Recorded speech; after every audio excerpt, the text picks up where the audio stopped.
We made this. Welcome to the Starlight Ballroom. Hey!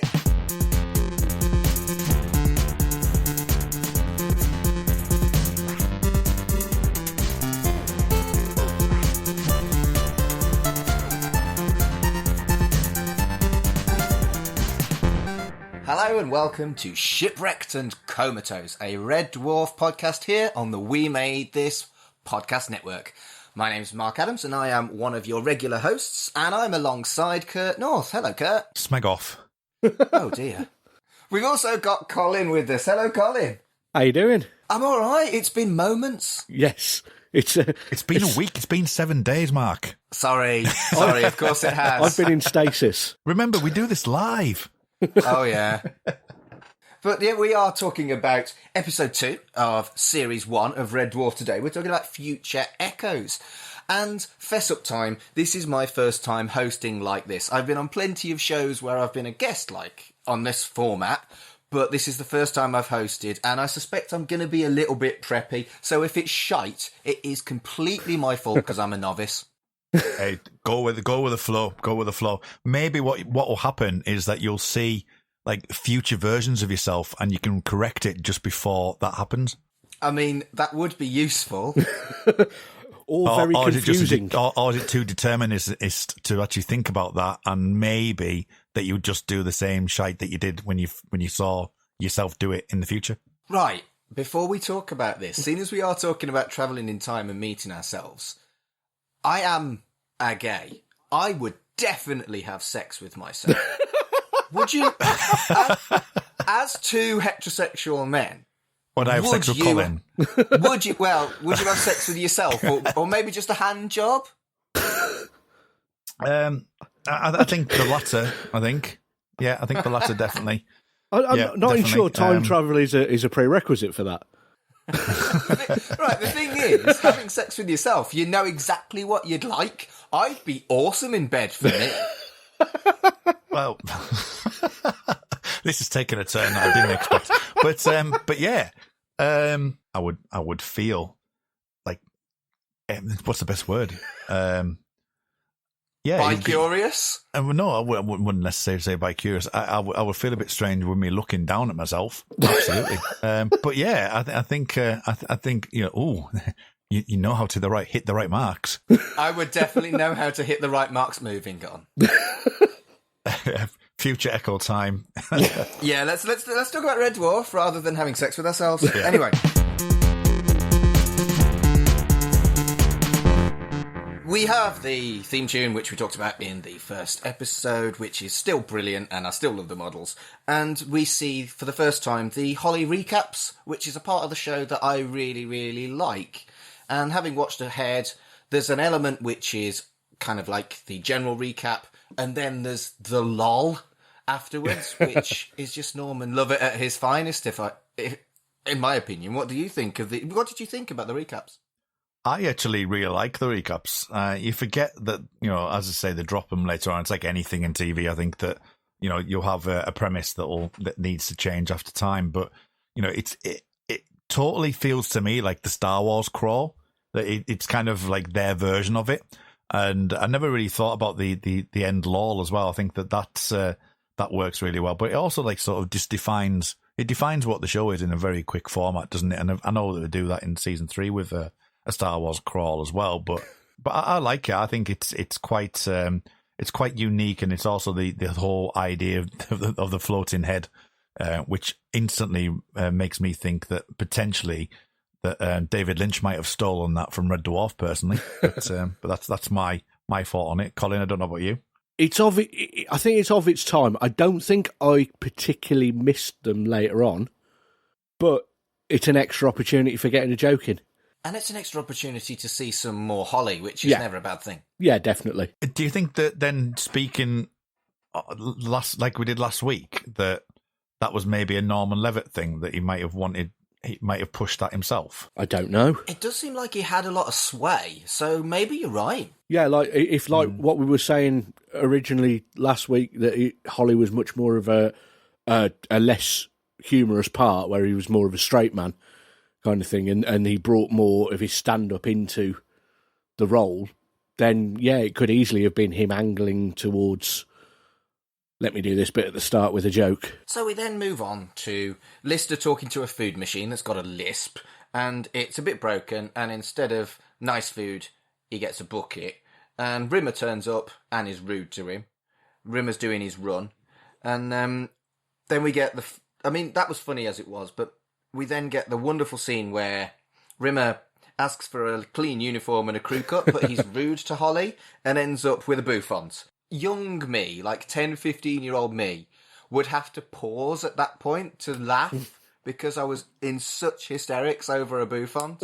It's still funny, and I'm 41. You know what I like about that, though? I think that it's the fact that, again, Rimmer's like thinking, you know, I'm going to be the man of action. I want a crew cut. I want to be I want to be the man. I want to be the action man. I want to have the doll. You know, I want to be the figure that's going to be, you know, the do all and be all. And you know, I don't care who I have to get through to get it. And then Holly just goes, right, well, I've got complete control over you. You are my action man. And he doesn't know. He believes that Holly's done what he asked him to do. So there's that whole bit of dialogue where he's talking as if Holly has cut his hair, and then he finally looks in the mirror, and I look like a complete and total tit. This was just after he said that his hairdo makes him feel like a man. Yes. It is a magnificent bouffant as well. Yes. Yes, a beehive, I believe, is the style. Helen Shapiro, he says, and that does date it. We talked about in a previous episode how it's kind of timeless. That kind of dates it. Yeah. It does. But what I like about that directly after is that he assumes the kind of the peculiarness of it. Is like, so, I quite like this hairstyle. You know what I mean? I do like the fact that he kind of takes on that persona as well. One thing I've noticed rewatching this is how fucking good a comedy actor is Chris Barry. Oh, yes. My. His timing's great. Like we said last time, his face. He's I cannot imagine Red Dwarf working with a different cast. And that's probably why one of the multitude of reasons that the American pilot failed. Oh, we don't have to do a podcast on that American show, do we? I've never seen it, so I'd quite like to do it. And I've been like super, super positive about British Red Dwarf. I'm looking forward to being a bitchy old queen about that tosh. And don't forget Crichton's in the American pilot as well. Yeah. So it's that we'll get to that. I think we have to do an episode on that without a doubt. But that's for another day. Not for a while. Not for a while. We briefly mentioned about the food dispenser. That was voiced by Tony Hawks, not the skateboarder, the comedian Tony Hawks, who turns up various other times later on in the series as different characters. He's the compere in Backwards, is the one that he's most sort of recognisable as. I've seen Tony Hawks in like a lot of panel shows and stuff, but I hadn't clocked that he'd ever been in Red Dwarf. But now you mention it, yeah, he was the warm up guy. He was one of their studio warm up guys to warm up the audience before, like in between scenes while they were changing the sets around, which is how he sort of got the role. They also apparently had Eddie Izzard in for one session as a warm-up guy, but because of all his stand-up, his sort of long setups of a joke, it didn't work at all as a warm-up, so didn't go down well. Good grief. You have so much obscure knowledge. I just turn up and go, I fucking love Red Dwarf, and you've got actual useful knowledge. Well, I see, when I was first into it, I was so obsessed with it that I just absorbed everything, so I used to get every issue of the Red Dwarf Smegazine, which had all this, there were quizzes in the Smegazine which had questions like who was Kylie Gwenlyn, and I felt that as a Red Dwarf fan, it was my duty to revise this kind of thing and know that Kylie Gwenlyn was the producer of Androids, the soap that Crichton watches, and wow. It's all this sort of deep cut knowledge, and then it's so weird because I then shut off where I finished watching it and haven't watched it for years and years and years. But all of this random sort of knowledge is still there. It's like, I'll know obscure stuff about music, and I've obviously got a section of my brain for completely useless knowledge, which is only ever useful in podcasts. Good. You can come back next series. That's the plan. Can I give my useful knowledge here now as well, or useless knowledge? Yes. Please do. I've got none. This episode wasn't going to be originally episode 2. That's right. It was going to be episode 4, I think. Yep. And there was a few decisions that were made that they decided that they wanted. The way that it was described was that the sci-fi element to it wasn't going to really connect with the audience, but as they filmed some of the episodes, it just wasn't feeling quite right, so they moved this to episode 2. And I think as a part 1 and a part 2, you've got the opening scene, the opening episode with the end, and this one being your sci-fi trope and thing. I think it works to the juxtaposition of both of them, that you get this intimate sitcom story, and you still get the sitcom elements in this one, but the sci-fi elements really core to those sci-fi geeks. But they were really, really concerned about people understanding it, even to the point where people on the crew were concerned that they weren't quite understanding. And I'm sure we'll pick up with that in the centre on one particular scene with Rimmer and Lister. But it's interesting how that they actually got more laughs than they were expecting with the sci-fi, and actually the audience were ahead of the actual actors and crew in some ways, and actually got it quicker than they expected. Yeah. And I think this scene actually does have a very, very real and very, very popular sci-fi dilemma, because Rimmer talks about switch me on, switch me off.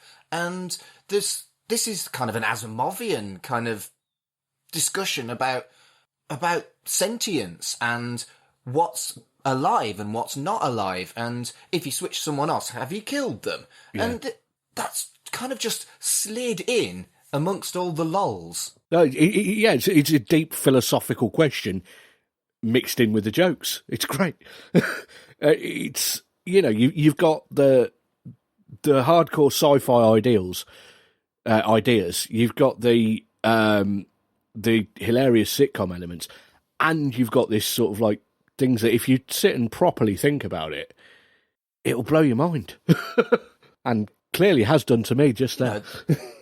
They have a conversation about the prejudice that holograms come up against. Yeah. That's pretty fucking deep. Yeah. But you don't spot it unless you're really looking for it. Yeah. No, and that is something, as I say, you're not looking for. I mean, in the shows that I've covered of late, that I've actually now trained my brain to look for those things. And as you say, it's these questions that are asked that you can, sci-fi's got a great history with having allegories of whatever, and that's an interesting one, actually. The fact that it's of sentient life and whatever, and the ability to control your own destiny and stuff like that, and and that's another thing that comes into this. It's all about determinism and whether or not your life is set out, or whether you control your own life or not, and that's another kind of theme that runs through it. So this is actually, as a sci-fi comedy, and I know as much as I say about the first episode being, we all said it was a sitcom and it was all about the characters and their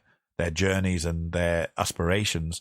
This one's, has the same, but this one poses more questions and is more sci-fi in that regard. There's just no wasted airtime, is there? No. Everything is just so crisp, and I always loved Red Dwarf, but rewatching it and planning for this podcast, I think it's a fucking masterpiece, actually. And this scene itself establishes so much. We're not even 5 minutes into the show, and we get Talkie Toaster for the first time, and we get Jim Bexley Speed, and the fact that his kids are going to be called Jim and Bexley, all in this. And we also get something that I think this is going to be a regular part of the show, is Mark's quotable dwarf. We get something that I really quote quite a lot. If I don't think something's very attractive, I will look at it with a kind of scrunched up face and go, ugly, which is another cat quote. I fucking love the cat, and I still do that. I still do that 30 years on. I think we're going to have one of these every single fucking episode. I know Colin will probably love it as well. I love the fact the fish are called Lennon McCartney. Yeah. I think that's brilliant. But yeah, I think and the fact that the dog, comes on, he says, "What's that?" and the whole aspect that he doesn't know what a dog is yet. He feels he can take him on. Yeah. I think is great. I think as I say, these opening scenes, I mean, that's just fairly obvious to see. But as you say, the layers within the show itself really works from that point of view. So we then move on to a big flash, and everyone's like, what the fuck happened? And Holly is kind of quite upset and scared about running faster than light. Yeah. And I think, again, this is quite heavy sci-fi stuff. A computer that's scared. It's so understated, but again, it's serious kind of sci-fi tropes. Yeah. Yeah, you're right. I think, and as I say, we'll go back to the Norman Levitt thing and the fact that, he's, but he plays it so well because, as I say, he's like, I'm going faster than light speed. You expect me to do this, you expect me to do that. But and saying that he's got an IQ of 6,000, and it is deep and he is scared. But then to be able to fit in a line like brown trousers time, which I think is his class. I think it's brilliant. Brown trousers time isn't my quotable dwarf. It's my brother's. Whenever something happens that's scary, he still does this. He will use the term brown trousers time, and he has done ever since we watched this show. I've been known to in the past, definitely. It's just so quotable. Yeah. Yeah, and I don't and they've used variations of that during the course of its run as well. They think Kat said it a few times. Yeah, with in regards to that. So it's a reoccurring theme that they mention, and but it never fails to stop being funny in whoever says it. Yeah, well, it could come across as crass in some ways as well, thinking about it, but it doesn't. But because it's Red Dwarf, it just rolls off the tongue. So they are deciding whether or not the Cat and Lister are going to go into stasis. Rimmer doesn't want them to, but they decide they're going to. And Kat arrives with 10 racks of suits and says the wonderful line, 2 suits is dead, when Lister tells him he can only take 2 suits. But again, more heavy sci-fi elements. And they start having these future echoes, which are strange conversations where Rimmer isn't responding right to Lister when they're having a conversation. And that's so clever. That scene is so clever. What I really like about this, from a technical viewpoint, is the blocking. So the blocking of Chris Barry had to say those lines and expect the callback, and the crew were really not quite understanding. Yeah, they were going through the talk throughs or whatever they may have been doing at that point about that scene with him talking like that. And the crew weren't getting it, they weren't understanding it. And once they started to block the scene, Rimmer's going to be standing there, that Dave Lister's going to walk through and walk past this point. He's going to have that conversation there. He's going to move back here. He's going to follow that line and he's going to do this. They were kind of understanding, but the audience apparently was actually getting that ahead of what everyone else was. Yeah. So when they started talking through that scene, it actually became more apparent that it was actually people were getting it, but they were really concerned that it wasn't going to hit the mark and it wasn't going to be funny. But obviously, when we get the second part of that scene where Dave Lister's actually having the proper conversation with Rimmer, the laughs were starting to come through really quickly and people were instantly getting, right, that happened 2 minutes ago. You know what I mean? So it kind of, they were just surprised by that they actually, people were responding that quickly to it. It's just so clever, and it's the kind of innovation that you see in Backwards as well. They aren't scared of really doing these difficult scenes. It's very, very, very close, but there's one line that his intonation is ever so slightly different. And it's also, as well as the impressive technical side of how they physically film it, on a comedy writing side of things, it's also a really technically brilliantly written piece of comedy that reminds me of, there's that old Two Ronnies sketch where they're both having phone conversations with completely different people but answering each other, and it reminds me of that kind of thing where it's, I mean, particularly, well, you probably are space crazy and all that bit where, or, you know, it probably is deja vu. It sounds like it. Wonderful. Just works perfectly. We've said it before, but it's work of utter genius. And then the cat runs past, and he's damaged his tooth, but it's a future Echo. And they get back to the bedroom and find the cat trying to eat the fish. Lister is really fucking clever and predicts exactly what future Echoes are before Holly explains it. Yeah. And that is a slight contradiction to him being dumb as fuck in the first episode. But I think it's a establishment of how he's actually maybe not educated, but he's actually quite bright. Street smart, isn't he? I think Yeah. that's something they play on a lot. The fact that he is street smart, that he's not stupid by any stretch of the imagination. As you say, he's not well educated. He is literally only above the laboratory rats, but he's still he knows how the world works, and the fact that he can cotton onto those things really works in his favour. And it goes back to what I was saying last week about the fact that he's also an honourable man as well. So the fact that they're building these kind of this character of him over 2 episodes, I think, we're going to see the ramifications of that and the stuff moving forward on just how much of a character he becomes. I think it's probably more that he's not stupid. It's almost like partly laziness and partly that he just doesn't really care. He's not got the ambition to try and bother progressing with things. He's kind of where he wants to be. He's got his plan so that he can eventually. Obviously, his plans had a slight hitch with the whole being 3 million years away from where he wanted to be at that point. But he didn't want to be an officer or anything like that, so he hasn't needed to. But it doesn't mean he's not got the intelligence there. I think there's something else significant about this scene as well, is the establishment of the fact that the robots are fucking sassy. Both Talkie and Holly are really sassy in this scene, and I love it. Do you know, I don't know what you think about that. It is something that they keep coming back to. We'll keep having to say this. We haven't seen the Dave ones. They use the vending machines quite a lot in the new ones, but they've always used them. So, like in season 8, there's a scene where Rimmer gets hit by one, by a vending machine. They use like these elements all along the line, and obviously there's a classic one coming up in the future with Toasty, and Toasty's introduced here. But it is an interesting. It's like the Star Wars version of droids, because the droids don't speak, but in Red Dwarf's universe, it's more about the vending machines and the what would be considered lower ranking. Like a Lister. The vending machines are of the same kind of class as him. Yeah, and I think that they use that to such great effect that it is amazing. It's a great wealth of.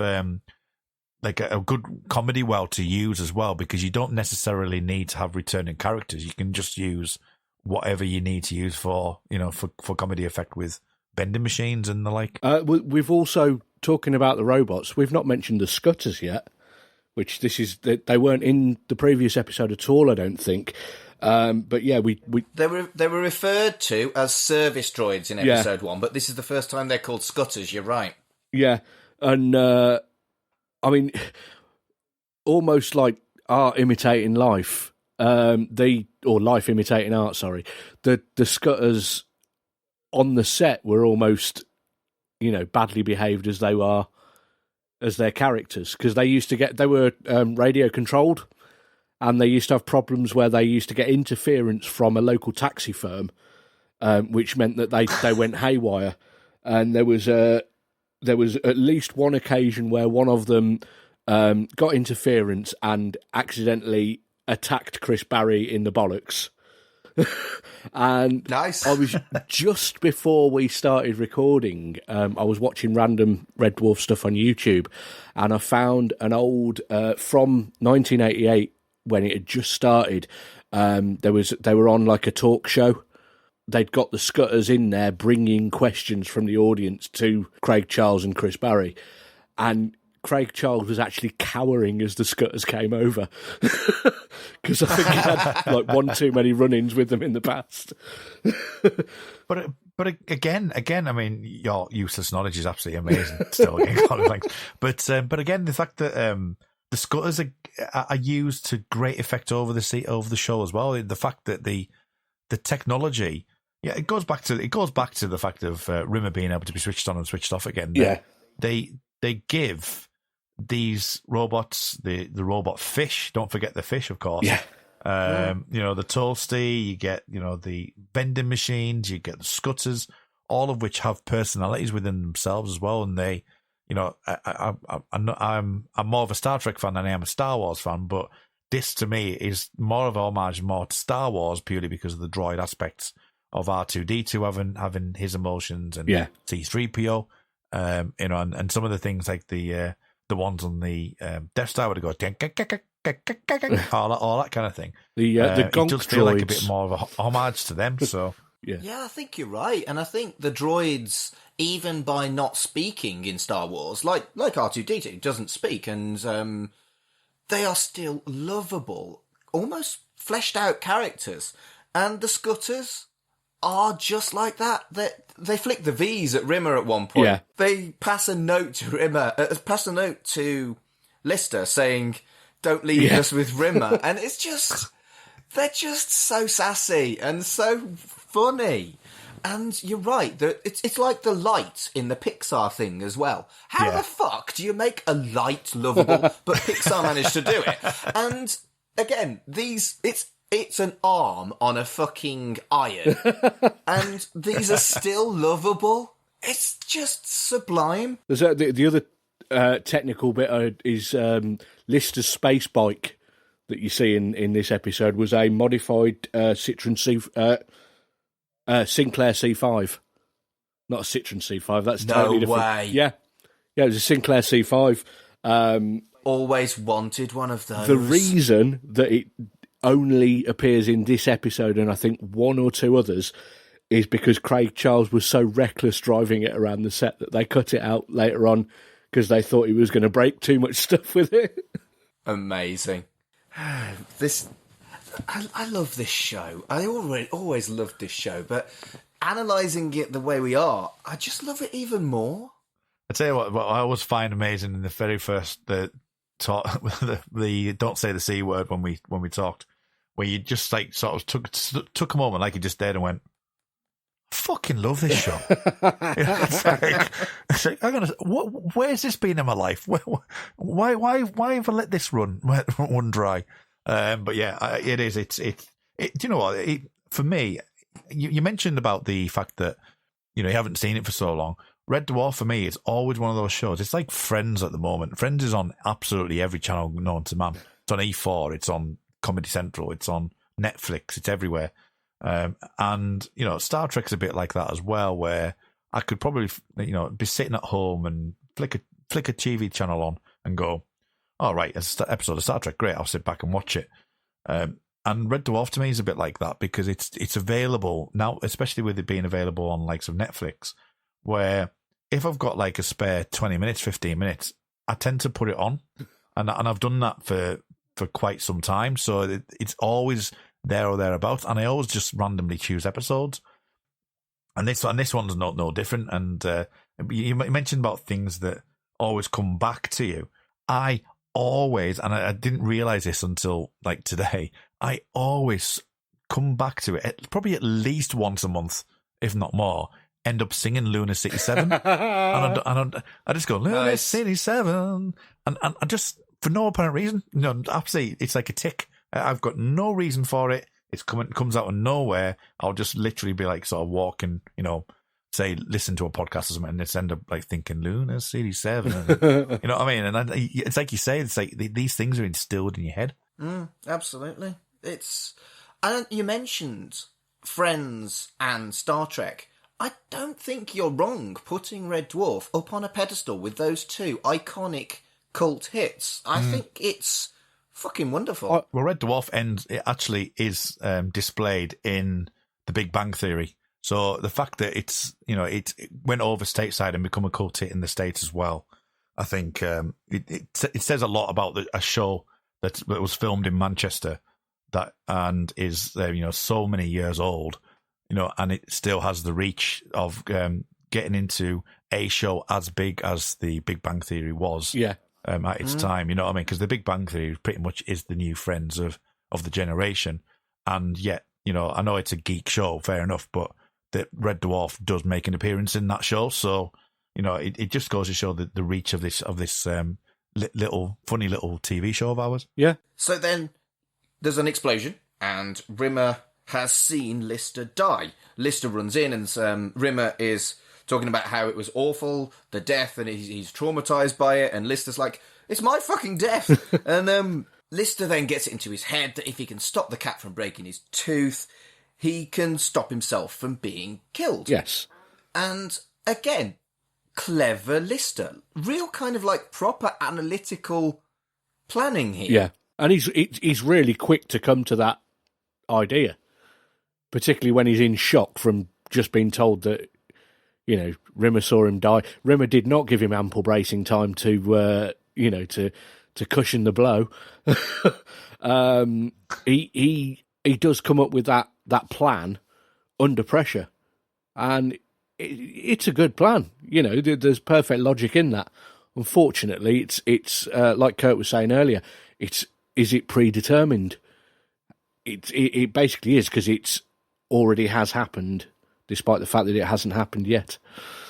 Yeah, and the reason and the actual thing that had he not come up with that plan, he wouldn't have broke his tooth, because it's actually when he slams his head against the counter, it's Lister that actually causes it. So the fact that happens is again, it's a genius kind of play on that, and it's a sci-fi trope of like, is your life predetermined or not? This seems to suggest that it is predetermined. It doesn't. Well, it doesn't, does it? Well, it doesn't. It doesn't. Because obviously we find out that that Lister's death isn't Lister's death, but then it wasn't Lister's death in the first place. And if you can understand anything of what I'm saying, good luck to you. To be fair, is there going to be anybody listening that hasn't seen it? I think that's unlikely. So I think they know what you're on about. No, it's very unlikely. Yeah. Rimmer's glee is really, when you actually take a step back, it's really fucking nasty, actually. And again, I'm going to wank all over Chris Barry's acting again, but he's just somehow makes it funny, despite the fact it's really quite horrible behaviour. It's almost like, and we go back to this analogy of the skull again, where Lister was the cool one, the one that's got all the friends that they're playing pranks on each other, that they're the ones in the corner of the room, getting told off all the time, and Rimmer's the one that's got the rule book and is playing by the rules. But it feels like that he and I've got someone like this in my work actually, as it happens, where I feel like this way. But it feels like Rimmer's the one that's been downtrodden on. We find out later episodes, obviously, some backstory to this, but he's been downtrodden on so much that it's a defense mechanism for him. That he has been an arsehole, he's been a dickhead.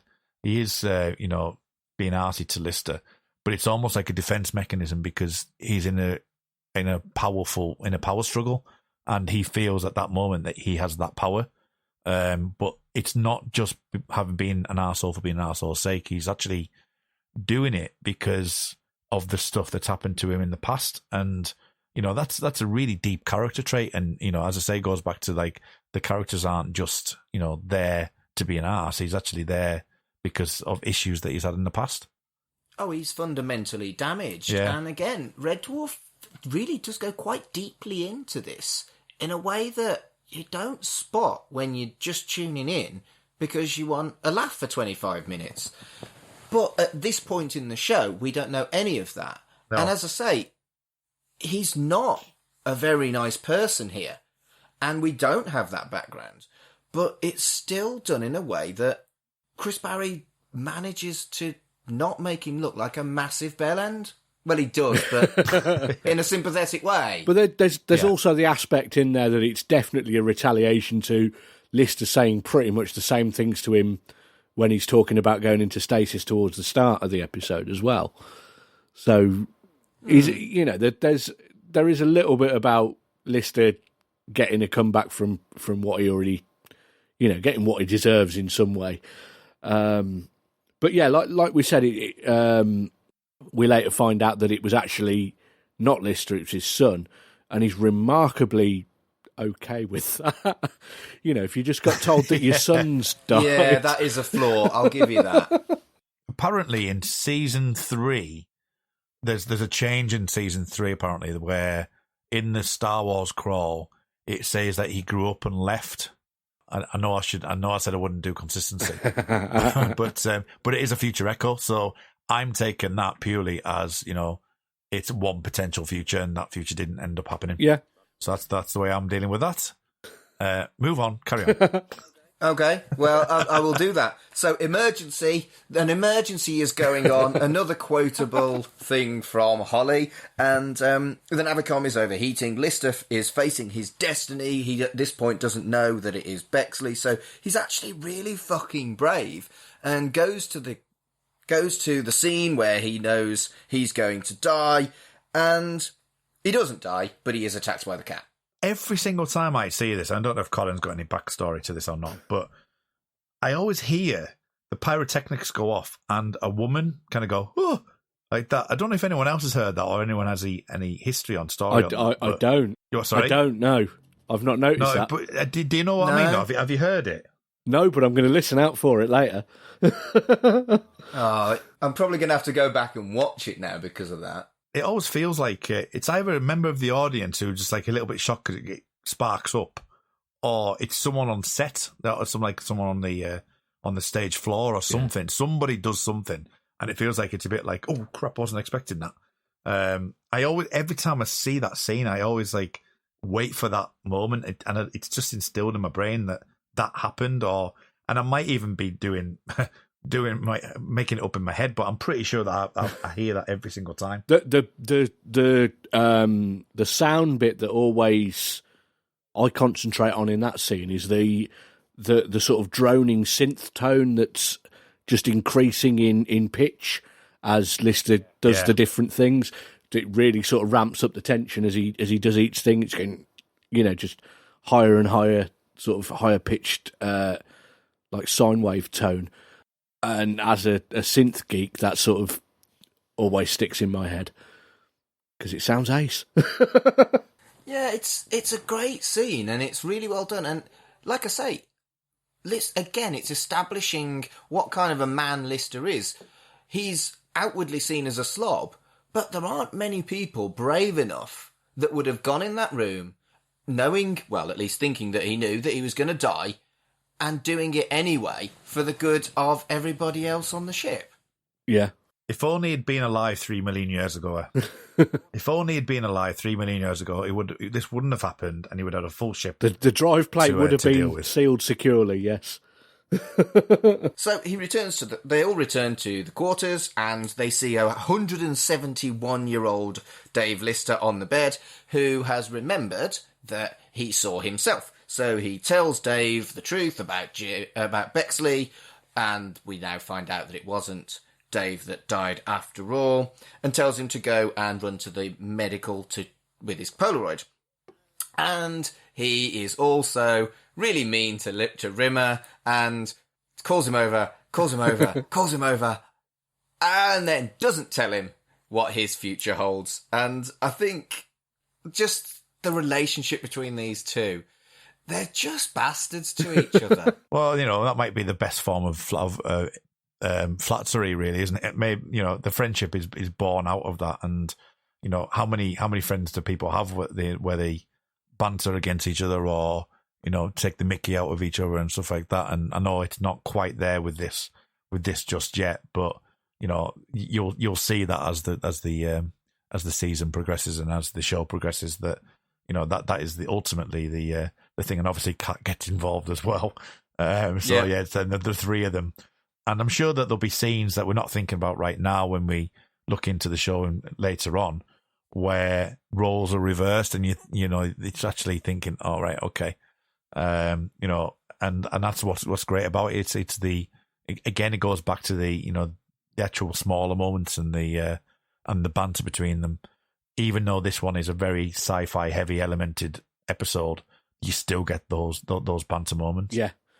I don't feel like it's intimidating sci-fi though. I think anybody could watch this with even a very small amount of knowledge of the tropes of sci-fi and get it without any trouble. Definitely. There's no heavy elements. My granddad, who will watch any old crap on telly, was watching Red Dwarf last time I was at his house in Tenby. His normal level is Last of the Summer Wine. So he was still watching it and still laughing at the jokes in it. He'd never put on a sci-fi movie or anything like that with any sort of high concept. He's not going to be watching Inception or anything like that, or Interstellar.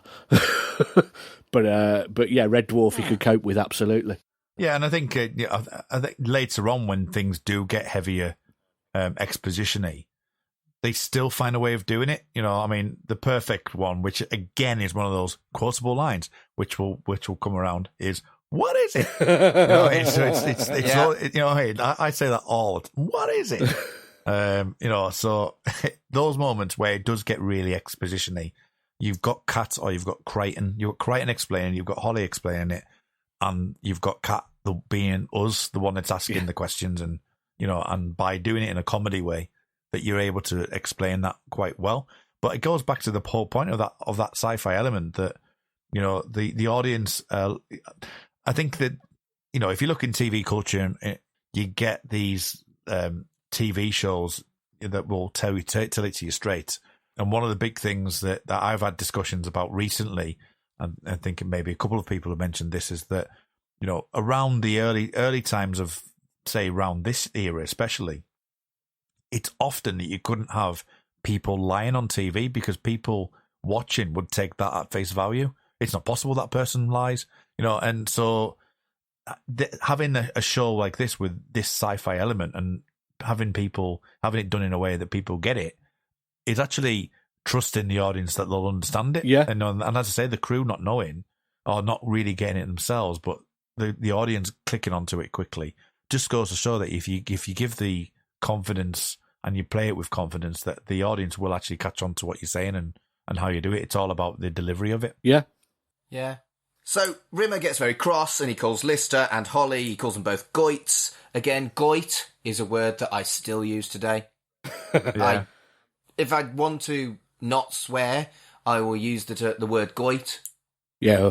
I don't actually know what it means. Am I saying something horrific when I say No, goit? it's I only know this from watching. I think it's Rob Grant, Ed Bye, and one of the other producers have been doing a few commentary type things on YouTube while they're all in lockdown, like we are at the moment. And one of them mentioned that goit is apparently a word for that, like hanging down bit of your throat by your Adam's apple. Okay. So you're telling me that I've got loose skin on my throat? Quite possibly. I don't know. Okay. You are a piece of loose skin on my throat. Yes. You got it. Yeah. Okay. Okay. Still don't know what gimboid means, but I do like that one. Wonderful. Gimboid is actually a word I use a lot actually as well. It's you don't even think about it, do you? Just say it. I'm going to go on a random tangent here and I don't care. When I first got into Red Dwarf, I borrowed Red Dwarf videos off my maths teacher. And right, okay. So after watching Red Dwarf, having swapped VHSs with my maths teacher, I started saying smeg in maths classes. And my poor maths teacher, it wasn't a good idea to swap VHSs with children thinking about it, bless him.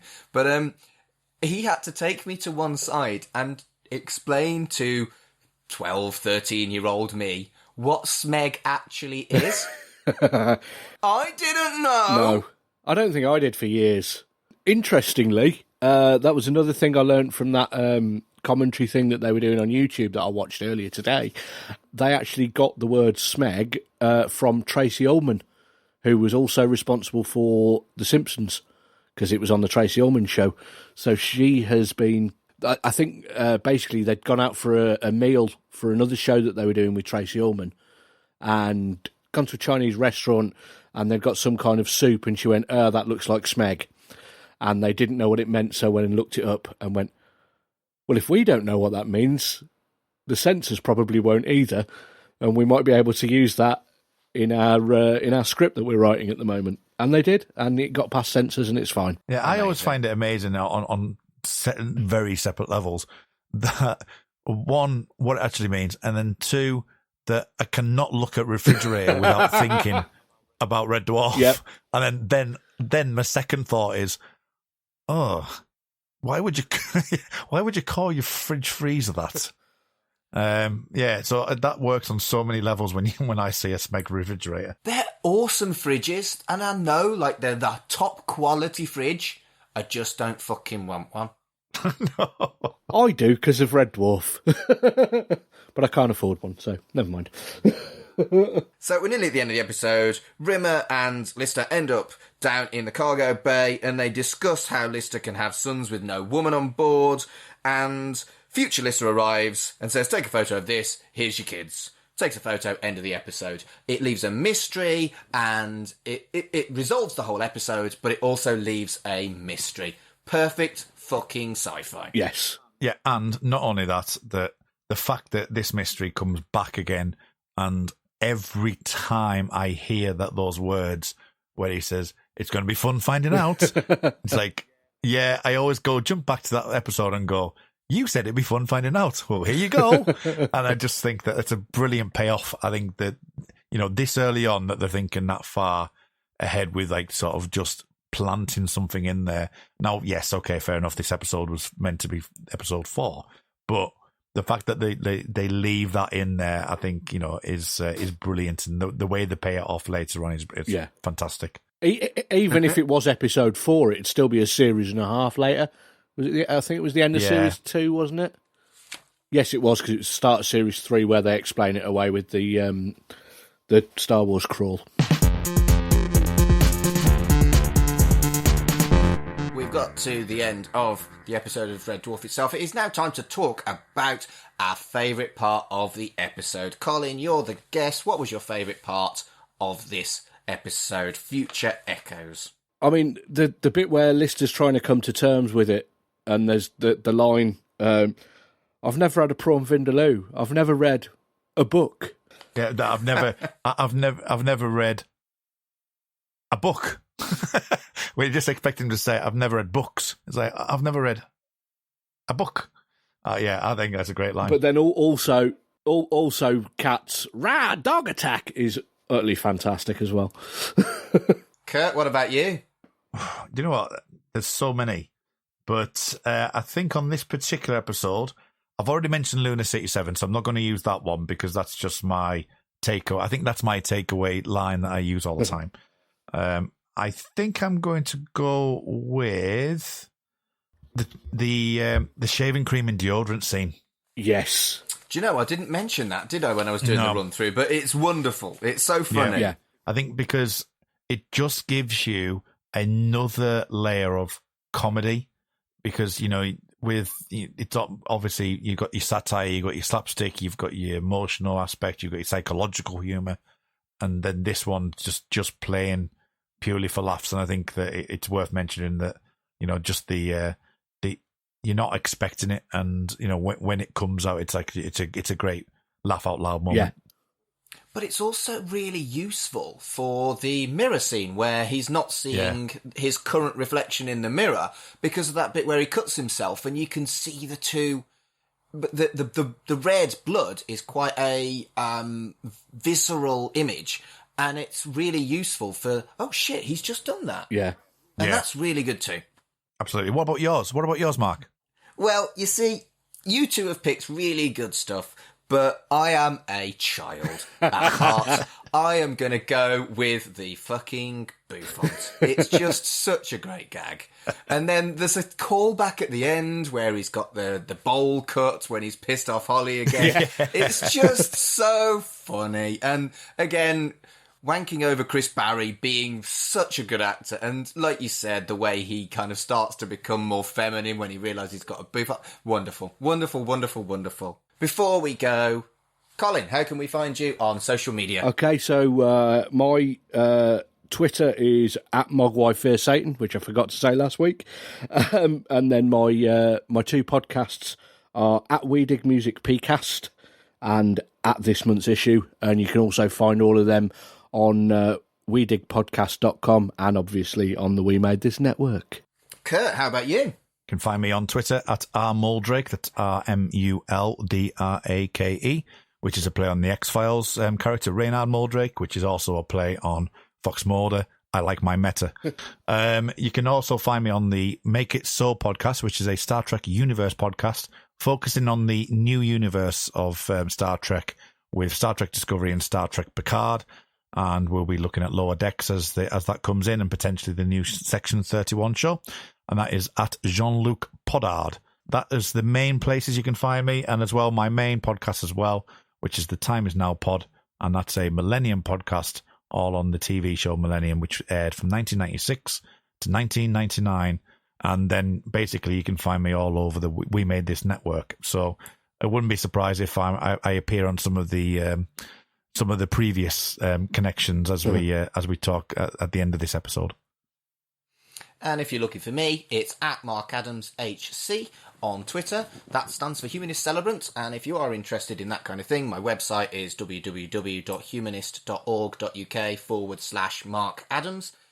My shows on the network are Life's Milestones at Life's Milestones, which is a show about life and birth and naming ceremonies, relationships and marriage, and funerals and death. My other show on the network is at Don't Say the C Word, which at the moment of recording is a temporary podcast during the COVID-19 situation where I talk to a different person about a different random thing every day of the week. And my other podcast is at Pull or Pass, which is a weekly geeky comic book show. So that is all we've got time for today on Shipwrecked and Comatose. So until next time... She's not my type. Elsewhere on We Made This. The giddy carousel of pop. I opened the magazine. The bits that were nearly sticking out on page 3 were Simon Le Bon's bits. lads. You know, one of the boys is nearly out the barracks there. I mean, if shorts had been any shorter. But how far apart are his legs? He looks like he's about to go into the maternity ward. How do they get them into these positions? Like, whose idea is it to say, Simon, sit on this stool here with the white satin sheet over it, lift one leg up really high, part the other knee as far away from it as possible, and look slightly to the right and pout. And if you could just poke your left bollock back into your shorts.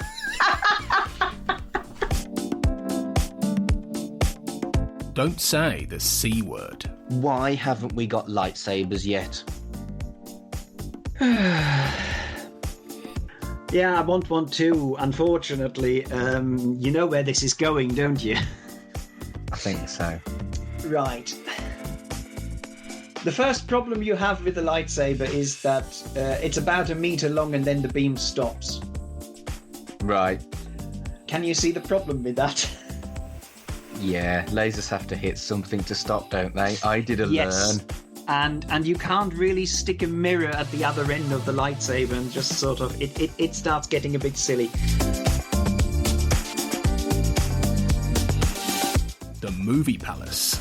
And I don't know about you, but I think Warren Beatty kind of exemplifies that new sentimentality in a way. And it's one of the reasons why I think he fitted very well with not just his role as Clyde, but his role as a producer.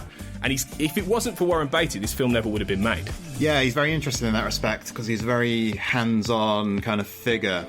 And, you know, there are films like What's New Pussycat where he kind of backs out when it becomes clear he won't be able to exert that level of autonomy, for instance. Yeah, it's very true. And, of course, he goes on to be a filmmaker, even an Oscar-winning filmmaker. I think he won the Oscar for Reds towards the tail end of the era you're kind of covering on this podcast, really. So, yeah, I think that's very true. Check out all of these shows and more on the We Made This podcast network.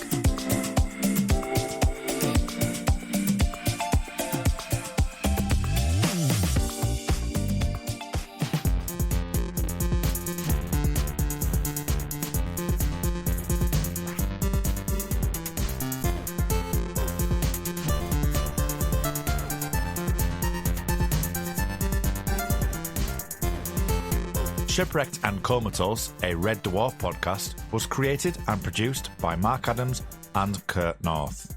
You can find us on Twitter at Red Dwarf Pod, and we are part of the We Made This Podcast network, which can be found online at wemadethispod.com or on Twitter at We Made This Pod.